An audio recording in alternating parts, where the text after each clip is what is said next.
मेरे प्यारे देशवासियों, नमस्कार। कोरोना की दूसरी वेव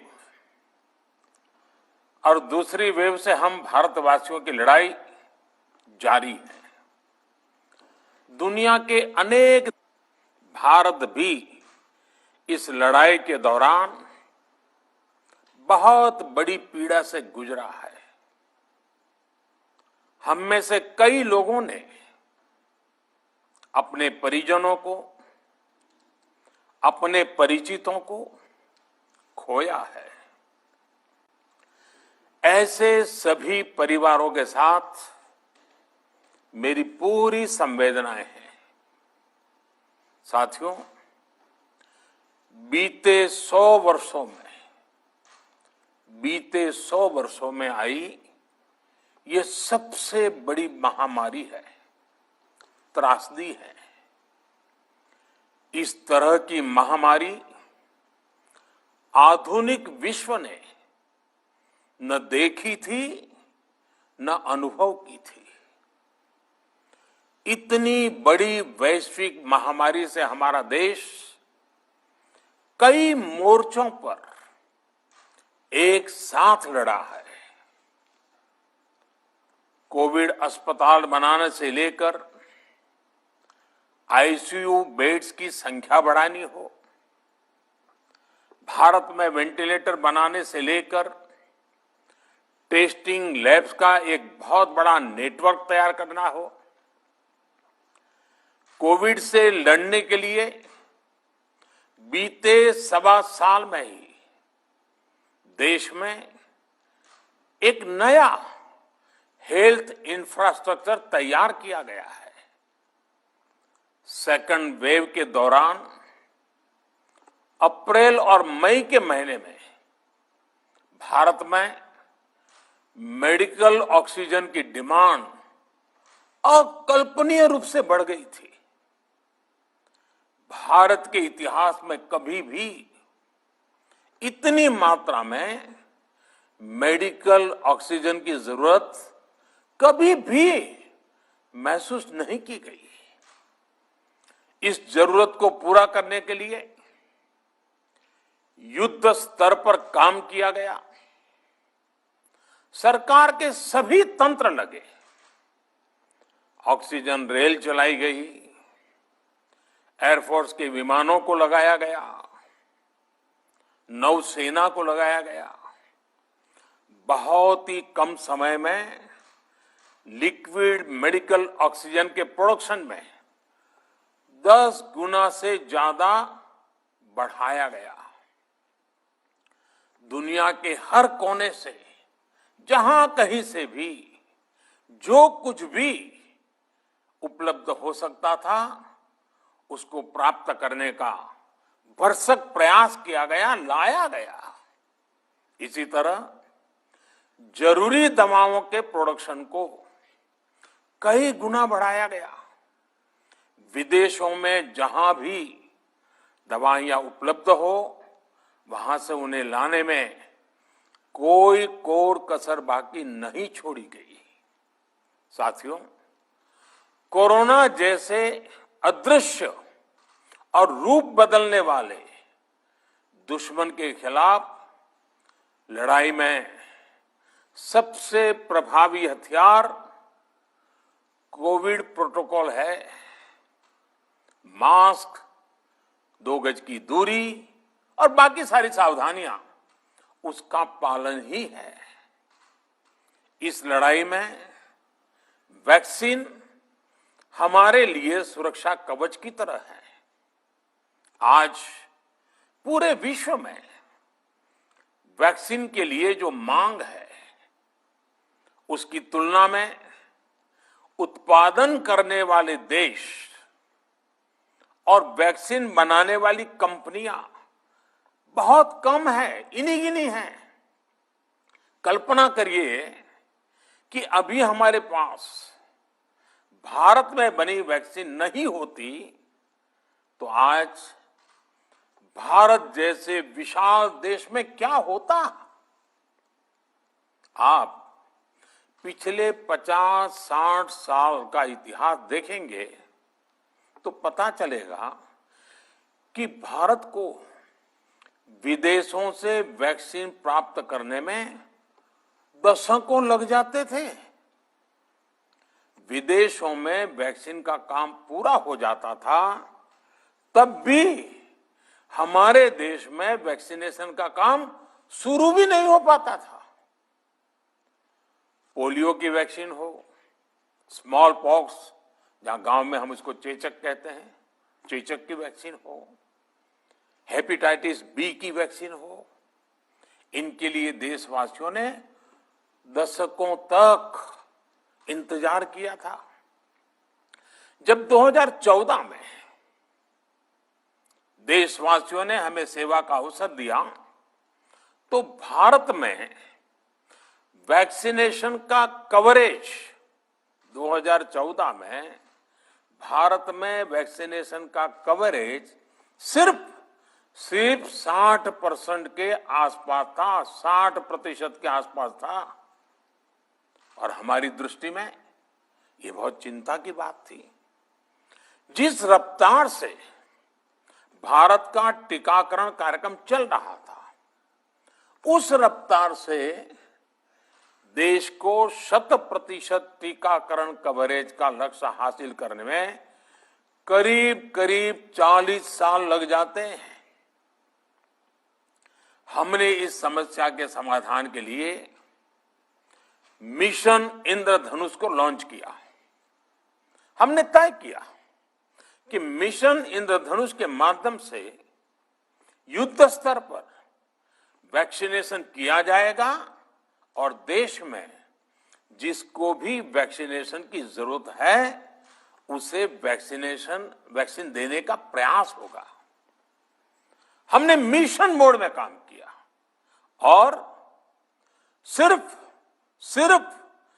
5-6 साल में ही वैक्सीनेशन कवरेज 60% से बढ़कर 90% से भी ज्यादा हो गई।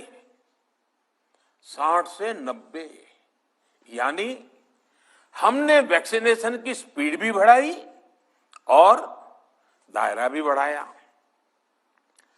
हमने बच्चों को कई जानलेवा बीमारियों से बचाने के लिए कई नए टीकों का भी भारत के टीकाकरण अभियान का हिस्सा बना दिया।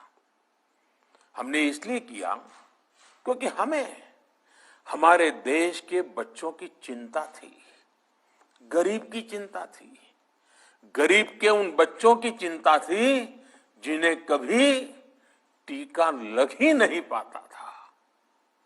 हम 100% टीकाकरण कवरेज की तरफ बढ़ रहे थे कि कोरोना वायरस ने हमें घेर लिया। देश ही नहीं, दुनिया के सामने फिर पुरानी आशंकाएं घिरने लगी कि अब भारत कैसे इतनी बड़ी आबादी को बचा पाएगा। लेकिन साथियों, जब नीयत साफ होती है, नीति स्पष्ट होती है, निरंतर परिश्रम होता है, तो नतीजे भी मिलते हैं।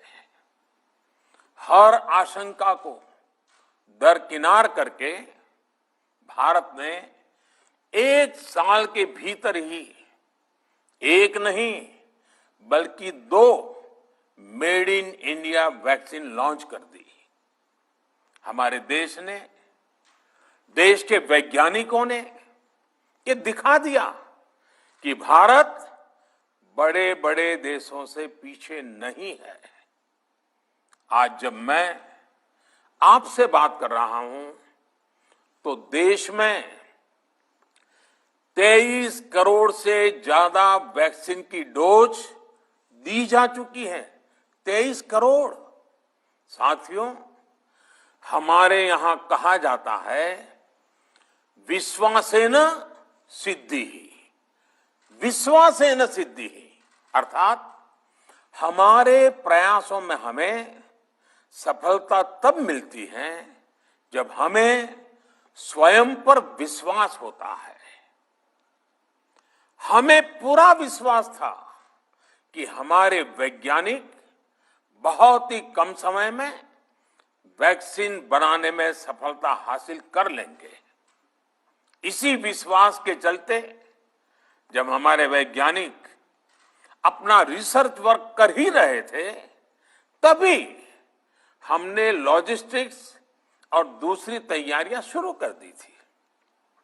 आप सब भली भांति जानते हैं कि पिछले साल यानी 1 साल पहले, पिछले साल अप्रैल में जब कोरोना के कुछ ही हजार केस थे, उसी समय वैक्सीन टास्क फोर्स का गठन कर दिया गया था।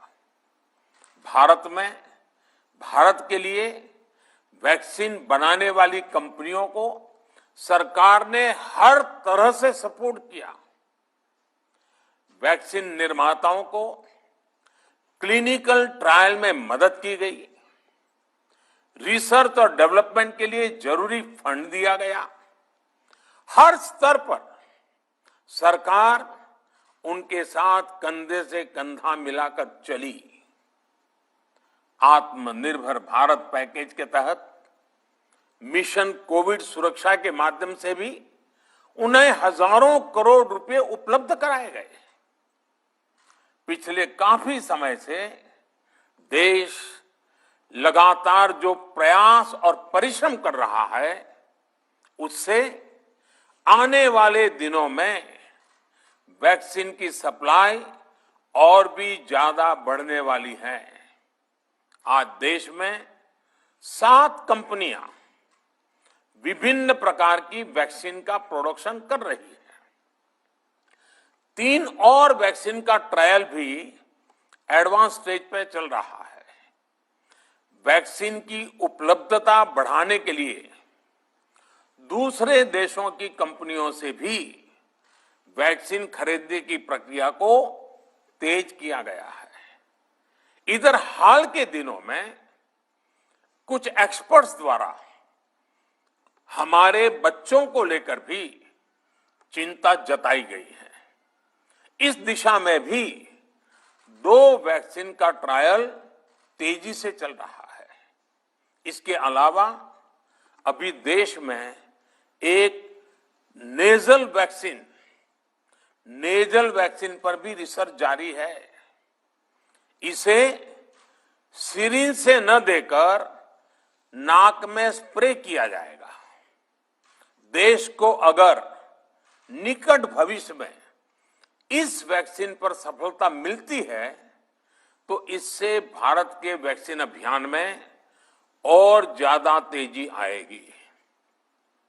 साथियों, इतने कम समय में वैक्सीन बनाना अपने आप में पूरी मानवता के लिए बहुत बड़ी उपलब्धि है, लेकिन इसकी अपनी सीमाएं भी हैं।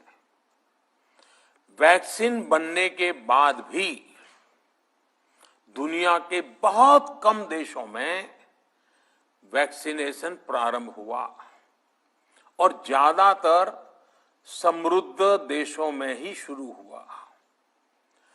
WHO ने वैक्सीनेशन को लेकर गाइडलाइंस दी। वैज्ञानिकों ने वैक्सीनेशन की रूपरेखा रखी और भारत ने भी जो अन्य देशों की बेस्ट प्रैक्टिसेस थी, विश्व स्वास्थ्य संगठन WHO के मानक थे, उसी आधार पर चरणबद्ध तरीके से वैक्सीनेशन करना तय किया। केंद्र सरकार ने मुख्यमंत्रियों के साथ हुई अनेकों बैठकों से जो सुझाव मिले, संसद के विभिन्न दलों के साथियों द्वारा जो सुझाव मिले, उसका भी पूरा ध्यान रखा। इसके बाद ही ये तय हुआ कि जिन्हें कोरोना से ज्यादा खतरा है, उन्हें प्राथमिकता दी जाएगी। इसलिए ही हेल्थ वर्कर्स, फ्रंटलाइन वर्कर्स, 60 वर्ष की आयु से ज्यादा के नागरिक, बीमारियों से ग्रसित 45 वर्ष से ज्यादा आयु के नागरिक, इन सभी को वैक्सीन पहले लगनी शुरू हुई है। आप कल्पना कर सकते हैं कि अगर कोरोना की दूसरी वेव से पहले हमारे फ्रंटलाइन वर्कर्स को वैक्सीन नहीं लगी होती तो क्या होता? सोचिए, हमारे डॉक्टर्स, नर्सिंग स्टाफ को वैक्सीन ना लगी तो क्या होता? अस्पतालों में सफाई करने वाले हमारे भाई बहनों को, एम्बुलेंस के हमारे ड्राइवर्स भाई बहनों को वैक्सीन ना लगी होती तो क्या होता? ज्यादा से ज्यादा हेल्थ वर्कर्स को वैक्सीनेशन होने की वजह से ही वो निश्चिंत होकर दूसरों की सेवा में लग पाए, लाखों देशवासियों का जीवन बचा पाए। लेकिन देश में कम होते कोरोना के मामलों के बीच केंद्र सरकार के सामने अलग अलग सुझाव भी आने लगे, भिन्न भिन्न मांगे होने लगी, पूछा जाने लगा, सब कुछ भारत सरकार ही क्यों तय कर रही है? राज्य सरकारों को छूट क्यों नहीं दी जा रही है? राज्य सरकारों को लॉकडाउन की छूट क्यों नहीं मिल रही है? One size does not fit all जैसी बातें भी कही गई। दलील ये दी गई कि संविधान में चूंकि हेल्थ, आरोग्य प्रमुख रूप से राज्य का विषय है, इसलिए अच्छा है कि सब राज्य ही करें। इसलिए इस दिशा में एक शुरुआत की गई। भारत सरकार ने एक बृहद गाइडलाइन बनाकर राज्यों को दी ताकि राज्य अपनी आवश्यकता और सुविधा के अनुसार काम कर सके। स्थानीय स्तर पर कोरोना कर्फ्यू लगाना हो, माइक्रो कंटेनमेंट जोन बनाना हो, इलाज से जुड़ी व्यवस्थाएं हो, भारत सरकार ने राज्यों की इन मांगों को स्वीकार किया। साथियों, इस साल 16 जनवरी से शुरू होकर अप्रैल महीने के अंत तक भारत का वैक्सीनेशन कार्यक्रम मुख्यतः केंद्र सरकार की देखरेख में ही चला। सभी को मुफ्त वैक्सीन लगाने के मार्ग पर देश आगे बढ़ रहा था। देश के नागरिक भी अनुशासन का पालन करते हुए अपनी बारी आने पर वैक्सीन लगवा रहे थे। इस बीच कई राज्य सरकारों ने फिर कहा कि वैक्सीन का काम डिसेंट्रलाइज किया जाए और राज्यों पर छोड़ दिया जाए। तरह तरह के स्वर उठे, जैसे कि वैक्सीनेशन के लिए एज ग्रुप क्यों बनाए गए। दूसरी तरफ किसी ने कहा कि उम्र की सीमा आखिर केंद्र सरकार ही क्यों तय करे। कुछ आवाजें तो ऐसी भी उठी कि बुजुर्गों का वैक्सीनेशन पहले क्यों हो रहा है। भांति भांति के दबाव भी बनाए गए। देश के मीडिया के एक वर्ग ने इसे कैंपेन के रूप में भी चलाया। साथियों, काफी चिंतन मनन के बाद इस बात पर सहमति बनी कि राज्य सरकारें अपनी तरफ से भी प्रयास करना चाहती हैं, तो भारत सरकार को क्यों इतराज हो और भारत सरकार इतराज क्यों करे। राज्यों की इस मांग को देखते हुए, उनके आग्रह को ध्यान में रखते हुए 16 जनवरी से जो व्यवस्था चली आ रही थी, उसमें प्रयोग के तौर पर एक बदलाव किया गया। हमने सोचा कि राज्य ये मांग कर रहे हैं, उनका उत्साह है, तो चलो भाई 25% का काम उन्हीं को सुपुर्द कर दिया जाए, उन्हीं को दे दिया जाए। स्वाभाविक है 1 मई से राज्यों को 25% काम उनके हवाले कर दिया गया। उसे पूरा करने के लिए उन्होंने अपने अपने तरीके से प्रयास भी किए। इतने बड़े काम में किस तरह की कठिनाइयां आती हैं, ये भी उनके ध्यान में आने लगा। उनको पता चला पूरी दुनिया में वैक्सीन की क्या स्थिति है, इसकी सच्चाई से भी राज्य परिचित हुए। और हमने देखा, एक तरफ मई में सेकेंड वेव, दूसरी तरफ वैक्सीन के लिए लोगों का बढ़ता रुझान, और तीसरी तरफ राज्य सरकारों की कठिनाइयां। मई में 2 सप्ताह बीतते बीतते कुछ राज्य खुले मन से ये कहने लगे कि पहले वाली व्यवस्था ही अच्छी थी। धीरे धीरे इसमें कई राज्य सरकारें जुड़ती चली गई। वैक्सीन का काम राज्यों पर छोड़ा जाए। जो इसकी वकालत कर रहे थे, उनके विचार भी बदलने लगे। एक अच्छी बात रही कि समय रहते राज्य पुनर्विचार की मांग के साथ फिर आगे आए। राज्यों की इस मांग पर हमने भी सोचा कि देशवासियों को तकलीफ ना हो, सुचारू रूप से उनका वैक्सीनेशन हो। इसके लिए 1 मई के पहले वाली, यानी 1 मई के पहले 16 जनवरी से अप्रैल अंत तक जो व्यवस्था थी, पहले वाली पुरानी व्यवस्था को फिर से लागू किया जाए। साथियों, आज ये निर्णय लिया गया है कि राज्यों के पास वैक्सीनेशन से जुड़ा जो 25% काम था, उसकी जिम्मेदारी भी भारत सरकार उठाएगी। ये व्यवस्था आने वाले 2 सप्ताह में लागू की जाएगी। इन 2 सप्ताह में केंद्र और राज्य सरकारें मिलकर नई गाइडलाइंस के अनुसार आवश्यक तैयारी कर लेगी। संयोग है कि 2 सप्ताह बाद 21 जून को ही अंतर्राष्ट्रीय योग दिवस भी है।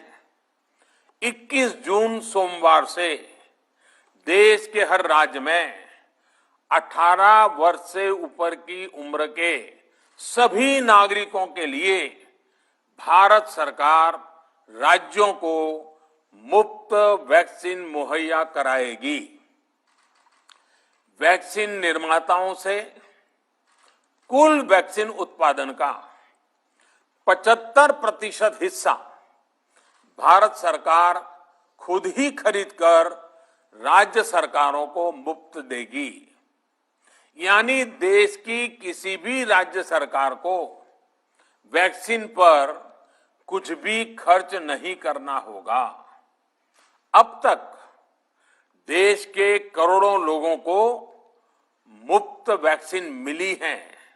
अब 18 वर्ष की आयु के लोग भी इसमें जुड़ जाएंगे। सभी देशवासियों के लिए भारत सरकार ही मुफ्त वैक्सीन उपलब्ध करवाएगी। गरीब हो, निम्न मध्यम वर्ग हो, मध्यम वर्ग हो या फिर उच्च वर्ग, भारत सरकार के अभियान में मुफ्त वैक्सीन ही लगाई जाएगी। हां, जो व्यक्ति मुफ्त में वैक्सीन नहीं लगवाना चाहते, प्राइवेट अस्पताल में वैक्सीन लगवाना चाहते हैं, उनका भी ध्यान रखा गया है। देश में बन रही वैक्सीन में से 25% प्राइवेट सेक्टर के अस्पताल सीधे ले पाए, ये व्यवस्था जारी रहेगी। प्राइवेट अस्पताल वैक्सीन की निर्धारित कीमत के उपरांत एक डोज पर अधिकतम 150 रुपये ही सर्विस चार्ज ले सकेंगे। इसकी निगरानी करने का काम राज्य सरकारों के पास ही रहेगा। साथियों, हमारे शास्त्रों में कहा गया है प्राप्य आपदम न व्यथते कदाचित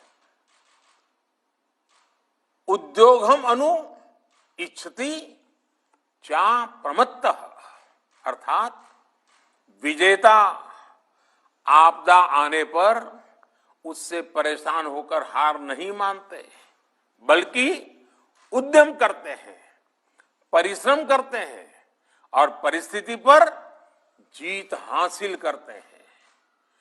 कोरोना से लड़ाई में 130 करोड़ से अधिक भारतीयों ने अभी तक की यात्रा आपसी सहयोग, दिन रात मेहनत करके तय की है। आगे भी हमारा रास्ता हमारे श्रम और सहयोग से ही मजबूत होगा। हम वैक्सीन प्राप्त करने की गति भी बढ़ाएंगे और वैक्सीनेशन अभियान को भी और गति देंगे।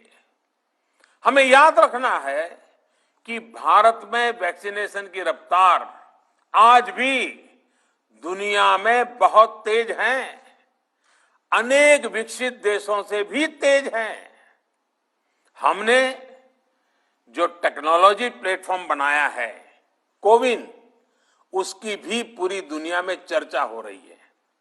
अनेक देशों ने भारत के इस प्लेटफॉर्म को इस्तेमाल करने में रुचि भी दिखाई है। हम सब देख रहे हैं कि वैक्सीन की एक एक डोज कितनी महत्वपूर्ण है।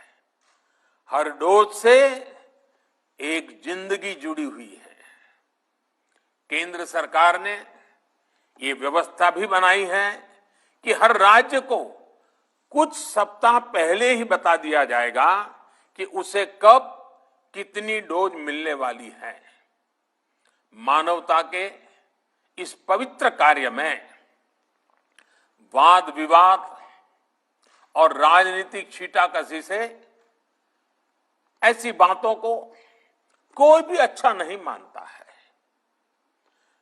वैक्सीन की उपलब्धता के अनुसार पूरे अनुशासन के साथ वैक्सीन लगती रहे, देश के हर नागरिक तक हम पहुंच सके, ये हर सरकार, हर जनप्रतिनिधि, हर प्रशासन की सामूहिक जिम्मेदारी है।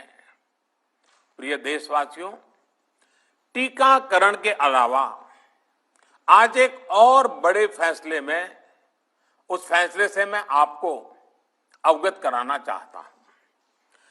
पिछले वर्ष जब कोरोना के कारण लॉकडाउन लगाना पड़ा था, तो प्रधानमंत्री गरीब कल्याण अन्न योजना के तहत 8 महीने तक 80 करोड़ से अधिक देशवासियों को मुफ्त राशन की व्यवस्था हमारे देश ने की थी। इस वर्ष भी दूसरी वेव के कारण मई और जून के लिए भी इस योजना का विस्तार किया गया था।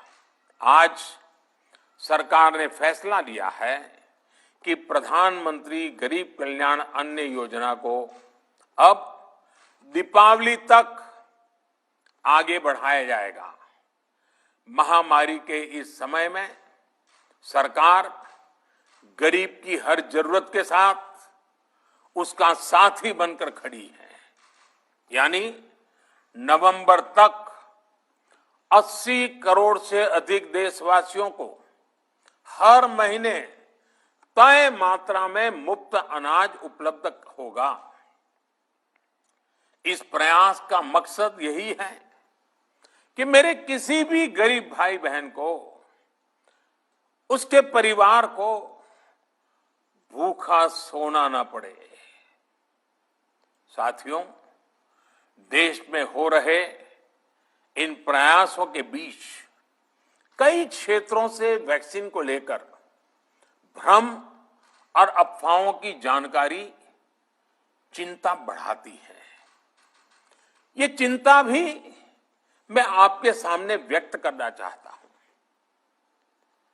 जब से भारत में वैक्सीन पर काम शुरू हुआ, तभी से कुछ लोगों द्वारा ऐसी बातें कही गई जिससे आम लोगों के मन में शंका पैदा हो। कोशिश ये भी हुई कि भारत के वैक्सीन निर्माताओं का हौसला पस्त पड़ जाए और उनके सामने अनेक प्रकार की बाधाएं आए। जब भारत की वैक्सीन आई तो अनेक माध्यमों से शंका आशंका को और बढ़ाया गया। वैक्सीन न लगवाने के लिए भांति भांति के तर्क प्रचारित किए गए। इन्हें भी देश देख रहा है। जो लोग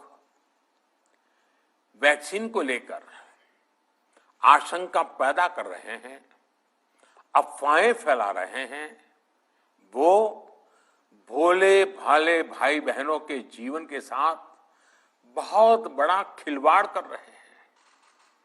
ऐसी अफवाहों से सतर्क रहने की जरूरत है। मैं भी आप सबसे, समाज के प्रबुद्ध लोगों से, युवाओं से अनुरोध करता हूं कि आप भी वैक्सीन को लेकर जागरूकता बढ़ाने में सहयोग करें।